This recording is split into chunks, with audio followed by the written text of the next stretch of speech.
Hi, and welcome to the latest episode of Haverin About. This episode is all about my visit to the health conference in Las Vegas recently, and some observations I made about it, and a discussion by Bethany and I, not only about what I saw at health, the experiences we both had there, but also about the value of these conferences. Now, our conversation went on a long time because we had a lot to discuss about it, both breaking down what happened there. So I've split this across 2 episodes to make it slightly more manageable. So you can find them. They'll be published a couple of days apart, but this is part 1. And then there'll be a part 2 where there'll be a continuation. The one apology I have to make to the audience is, for whatever reason, the audio on my recording of our episode is slightly degraded from what it normally is. So I've tweaked it as best as I can, but if you feel like it doesn't accurately represent my dulcet tones, then hopefully we'll try and make sure that doesn't happen going forward. But there was so much good content there, and the conversation flowed so freely, we didn't want to go back and re-record it. So here you go. This is Haverin About, episode about health and health conferences.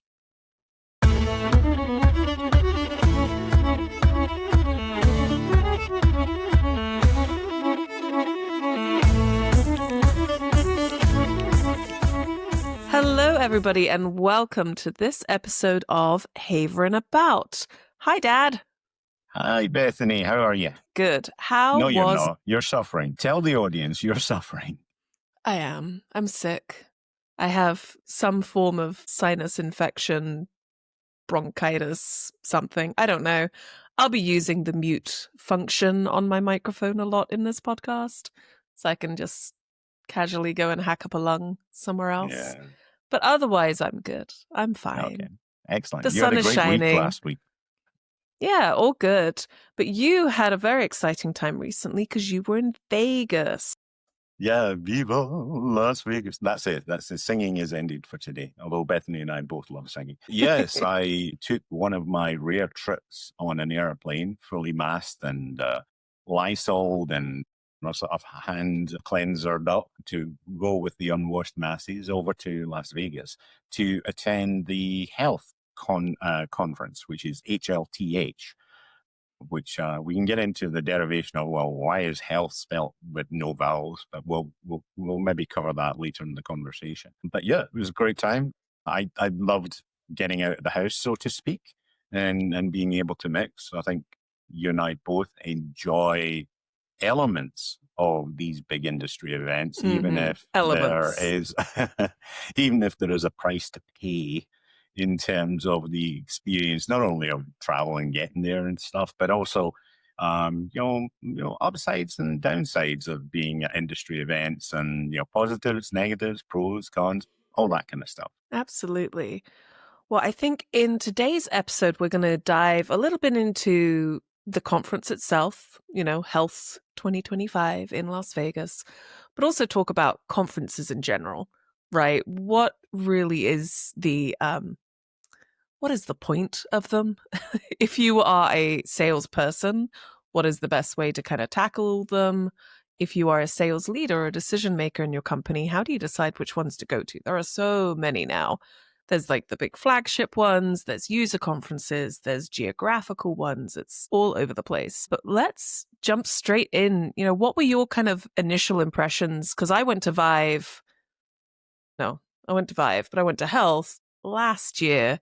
Right. And it was my first time. And I think you haven't been before, right, Dad? No, not to Health. And it's kind of interesting because lots and lots of times when Health has occurred, because it's a more recent of the national conferences. Usually there were other executives who were attending from the organizations I worked for previously, or I didn't have a strong motivation or reason for going, or conflicted. And the way that typically you would go is that, okay, well, if you're doing health, then I'll do Becker's and you divvy up who has to go and sort of like suffer the indignities of manning the reputation of your company at these kind of industry events. So I hadn't been there before. In terms of my impressions, well, I talked to a lot of people, and I think if you look at the history of health, so let's talk about that.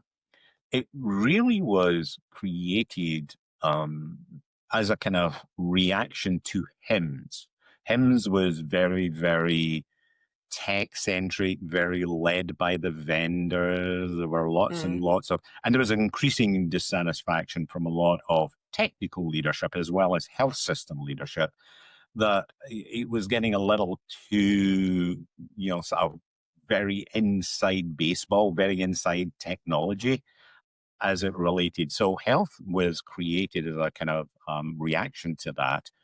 And part of the motivation of the people who founded it, because it's been acquired since, so it's now part of one of these big international megalopolis, we hold conferences type organizations. But originally it was to try and mimic South by Southwest, which is XW in whatever, so no vowels. And so that is part of the derivation of how HLTH came about. It was kind of to try and follow that kind of branding. To be trendy and cool. It's the cool conference. Yeah.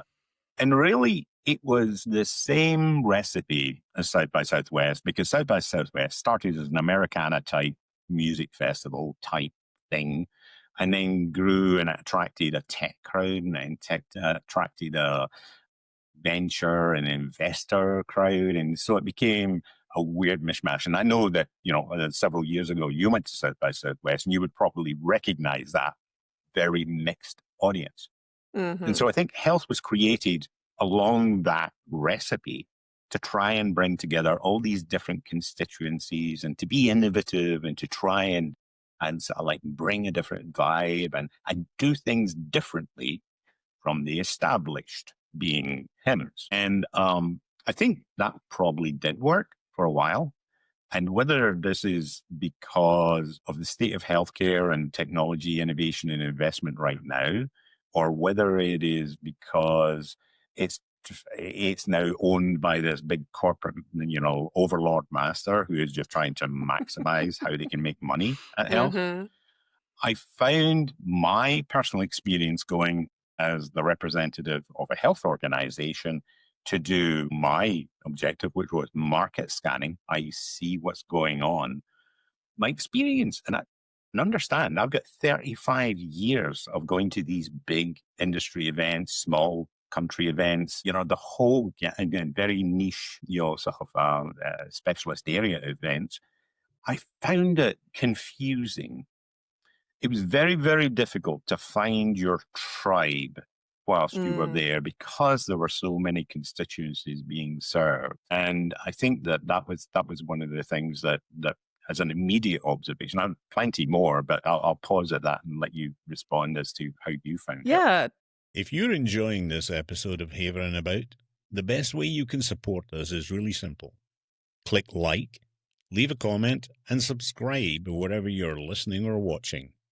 It really helps more people find the show, and it means an awful lot to us. Now, back to the show.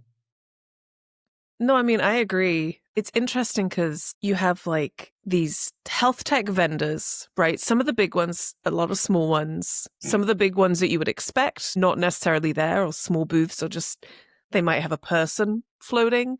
But then you have like pharmacy stuff going on, and then you have payers, and you have a lot of VC and investment type folks.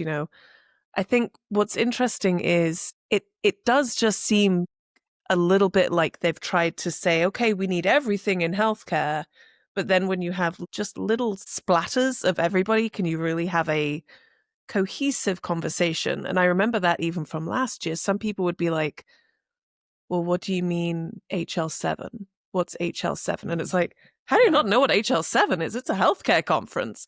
And then you'd look and be like, oh, because you have really nothing to do with healthcare, and yet you're here. Yeah. And so, and you see that even in some of the speakers they pick. I love the caricatures, very cute.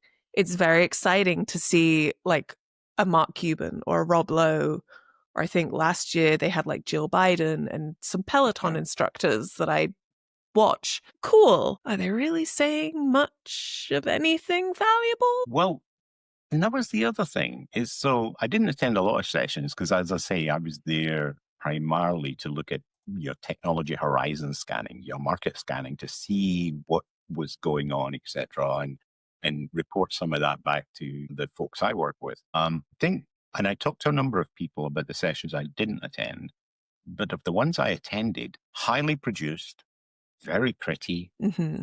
Mm-hmm. not a lot Great of lighting. content. The lighting's amazing. I've got some great video B-roll that I'm inserting throughout this episode.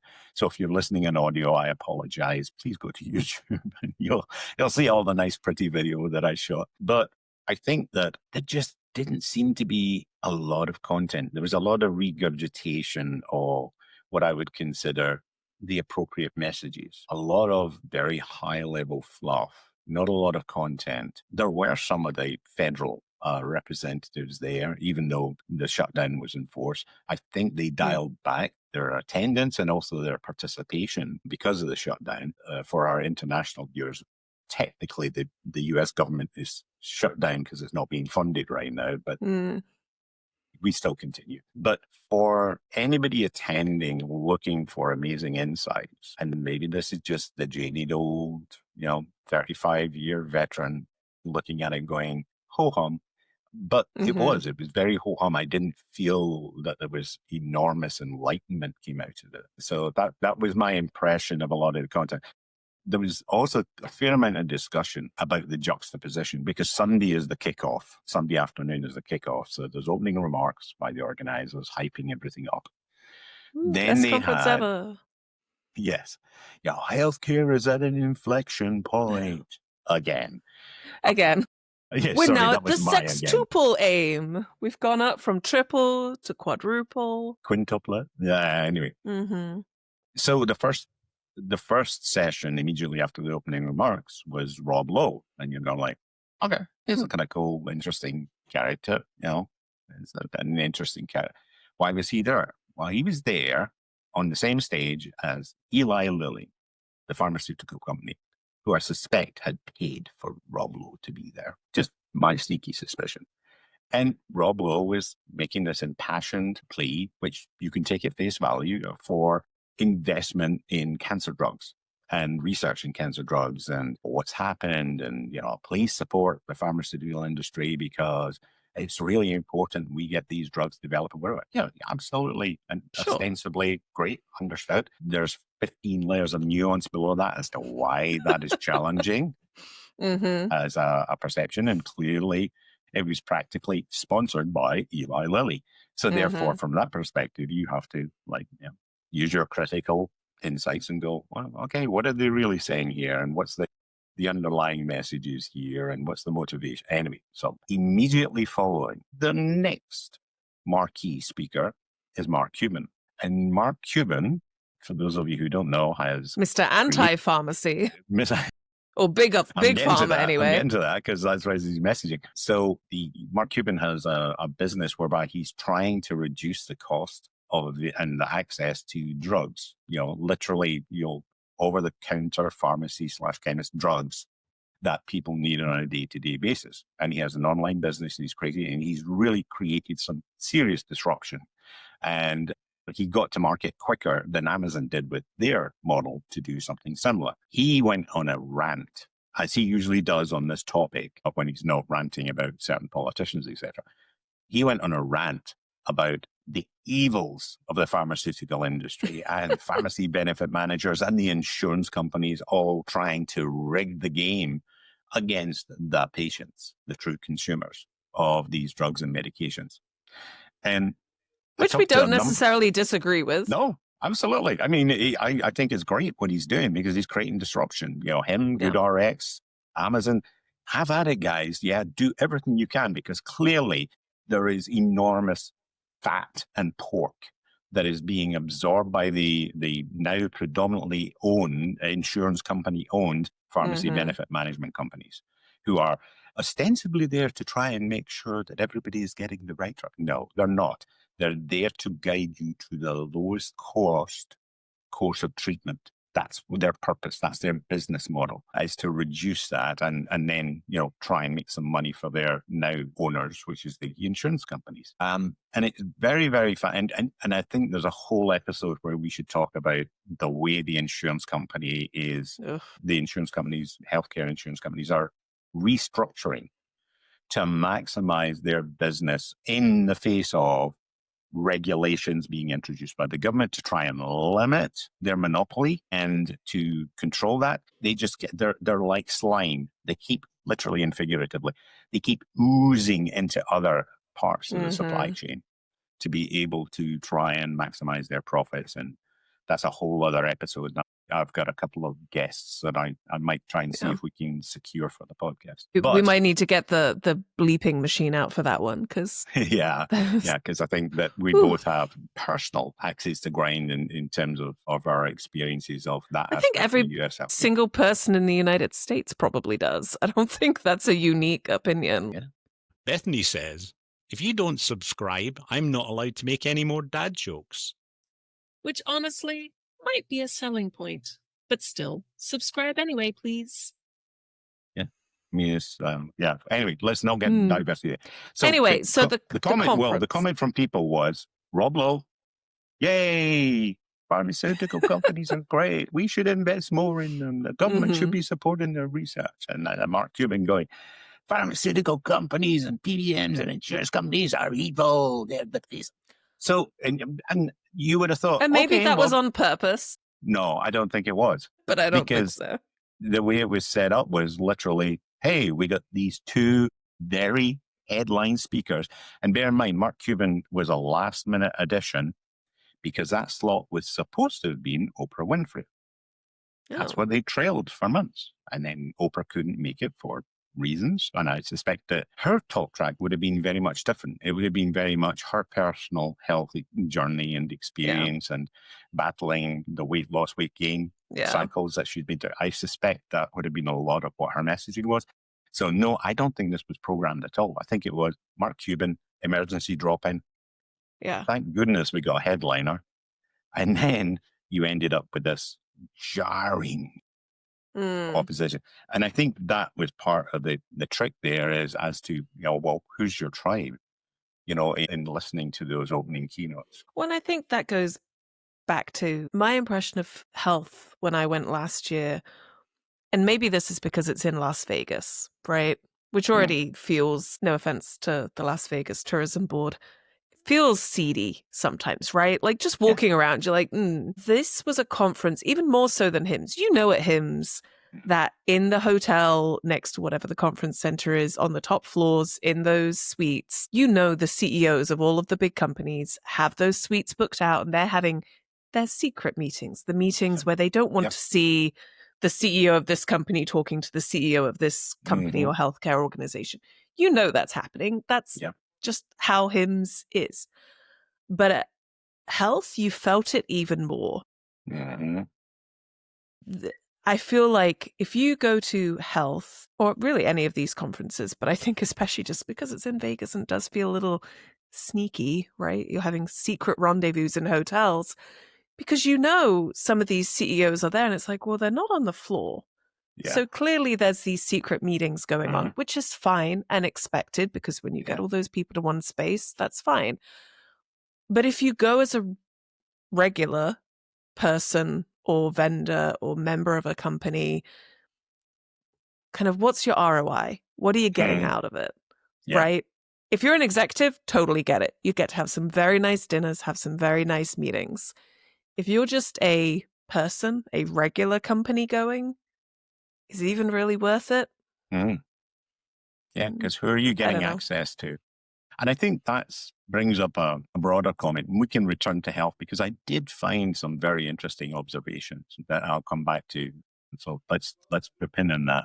Yeah. But let's talk about the purposes of these professional conferences. You need to evaluate what is your reason for going, either as an attendee or as a vendor participant to these conferences, and even as a speaker. There are people who are just on the speaker roster, and they're just padding their resume with another speaking gig at industry event. Why? If you attend enough of them, it does become the usual suspects type of parade, and that you see at a lot of these events. And that can be interesting if they are truly, industry leaders, luminaries, or people with great insight. But you do end up in this kind of like, I think I heard this speech 3 years ago from you type Mm-hmm. territory. So you need to sort of evaluate whether you are an attendee looking for insights or something else, and understand some people attend these events looking for a job.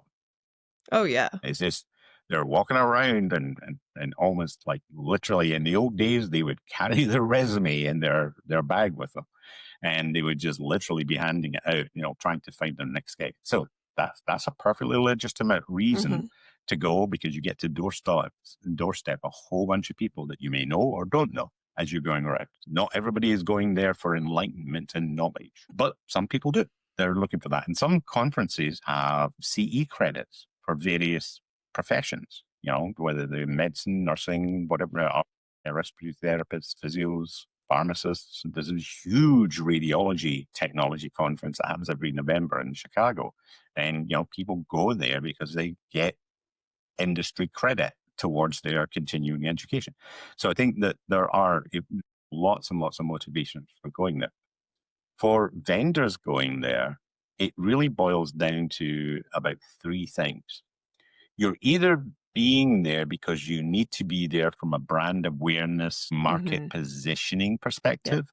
Just That raising you your have to be visibility. there. Exactly. Yeah. And sometimes you will see people who will splash more budget in a given year because they feel like they're being ignored, or they've got some big momentum thing they want to announce. And so that can be part of their motivation for going. So brand awareness and market positioning. Then there are people who are looking to try and generate leads. I think in our experience, Bethany, we know that is a very futile effort often at these conferences, unless you go into the very specialist niche conferences. But at a broad industry conference, I mean, it's bad enough at HIMSS where everybody there is interested in technology. It's something like health. That I feel is like throwing your seeds, literally like in the biblical story, onto the stony field. You have absolutely no certainty that you'll get any traction out of it. Yeah. So I think the whole concept of going to these events for lead generation, unless it's very carefully planned, like either it's a very specialist conference or it's specialist enough, and I did this a lot when I launched for Allscripts in the UK, you fill up your calendar with meetings. You literally have pre-planned appointments on your booth, one after the other, either for discussions or demos or whatever it might be. But you aim to have a distinct purpose around your lead generation and pipeline development. So that is a legitimate strategy. But just going there with a bunch of tchotchkes and going, "Hello, we're here." I know. Look, I worked for a company, great company, and we gave out Tide pens. Yeah. Which is a great giveaway at a conference because everyone spills stuff. Everyone likes Tide pen, like just great giveaway. But I had to ask our marketing team, I was like, look, I can scan everybody that's coming up if we just want to be able to say, we scanned 693 people. I said, but those 500 of those 693 are like interns and like epic analysts who got bussed in from Wisconsin, or, that not nobodies, but they have no buying power. They have no influence. They got nothing. Do you want me to scan them? And some years the answer is yes. Like, look, we just need good numbers. And for whatever reason, the executive team or the investment team or whoever, we just need good numbers. And I'm like, sure, I'll scan everyone. And other years they're like, we don't care. Just give them away. We don't want to ship them back. And I think the challenge is, I'm going to do a small digression and I'll get back to the challenge. One of when I was leading Allscripts in the UK, we were based in Manchester in England, and there was one of the big industry events for health technology happened to be in Manchester. So of course we felt, being that it was in our home turf, we should make a splash. So I managed to convince Allscripts Corporate to give us enough budget to make a splash, have a nice stand, all those things. And sure enough, and we arranged lots and lots of bookings and had lots and lots of demos. It was very successful from that perspective. But the marketing people had said, we want to give away a nice giveaway. And I said, okay, well, what do you have in mind? And they went, well, we found a supplier that will print these custom umbrellas, like the short telescopic umbrellas that you have in the car or something like that. And I was like, as a giveaway? I don't know about that. Yeah, I don't know about Yeah. that, but okay, yeah. And at the time, Allscripts was the kind of lime green color, and Great so color. all of these 200 of these short telescoping, umbrellas show up, and they were nice. I mean, they weren't. Were they lime green? They were lime green. Yep. I was envisioning with black with the logo. With the logo and the Allscripts text on every second panel or something like that. And so they look quite nice, but they were really kind of heavily branded. I'm like, nobody's going to want those because they're so branded. Oh my goodness. All right, what are we going to do? Okay. So we're there on the booth. We've got all these boxes of 200 umbrellas, and it was a beautiful sunny morning. It was lovely. And so I was like, my goodness, yeah, sunshades. I guess we're going to be hauling 200 umbrellas back to the office. At noon, the skies darkened. At 3, it started to torrent down. And the venue in central Manchester is a distance from the car park and the train station. So therefore, oh my God, we had so many lead scans.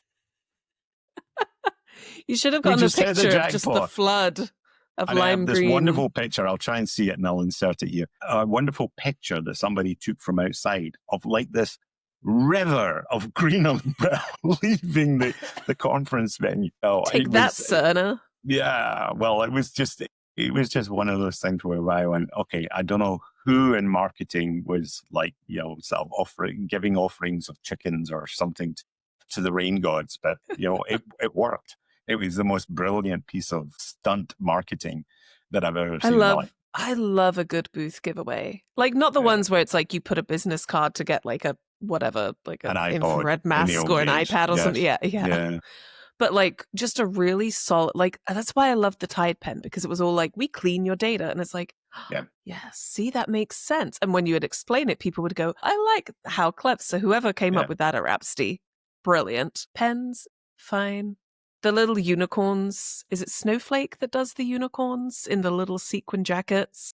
Well, that's the other problem at Health is that Health's logo for this, because it was the whole idea of being epic with a small e, is that they have this unicorn, which is partly VCs investing in unicorns and blah, blah, blah. Anyway, yeah, sure. It's weird. It's kind of Mount Olympus thing. It was interesting. And you'll see some pictures I've got here of what that branding looked like. But because of that, there were unicorns everywhere on people's booths. They'd obviously gone out and gotten their own version of a, sort of like rainbow horned white unicorn and so on and so forth. So yeah, there was a lot of those giveaways. But I did say that I didn't see a lot of creativity on the giveaways at that event. I did get an Apple AirTag for free, so that was cool. Oh, that saved me, $40 or whatever they cost these days. Side note on conferences, and maybe we need to do a conference-specific podcast, maybe ahead of the spring run of conferences. I went to a conference in Sweden this summer, and like every other booth had a pick and mix stand, which for Americans who may not know, pick and mix is like a 4x4. It's a grid of candy, sort of like at old candy stores where like there has little scoops. But like the movie theaters used to have before everybody got paranoid about germs. Yeah. Right. For good reason. Anyway, it was the best because at 2 p.m., everyone just sort of was like, oh, we're going to go get some sweets now. And they just go to whichever booth was closest with a pick and mix stand. I was like, this is magical. Why don't we have... So I've already told my company, because we're Scandinavian, I was like, first US conference we do, we are bringing pick and mix, and we are going to save people at 2 p.m. when they need that little wants sugar that hit. sugar boost. In America, we say like and subscribe. In Scotland, we say, don't be a numpty, just press the button. The third. Anyway. Getting back to the third constituency in terms of attending as a vendor is if you are looking for investment, partnership, etc. And I think both you and I have been responsible in the past for lots and lots of partnering meetings, not with customers, but with other vendors and being able to interact, but also there's a lot of potential acquisition discussion either gets kicked off or developed at Yep. these events because you've got the leadership and the boards and the investors of these different organizations. So I think that there are people there. And this is where health does have an active tribe or tribes, I should say, whereby there's investor community who are there. And that's everything from big institutional investors like every morning at Health, Goodwin, and this is not a promo for them, but thank you very much. They gave away a $10 Starbucks card to anybody who was going into the Starbucks. Literally, if you were going into that Starbucks just outside the main event, you were getting it for free. Yeah, if you wanted one drink, obviously. Because they were $8.95, for a latte. So yeah, enjoy it. I'm glad it was free.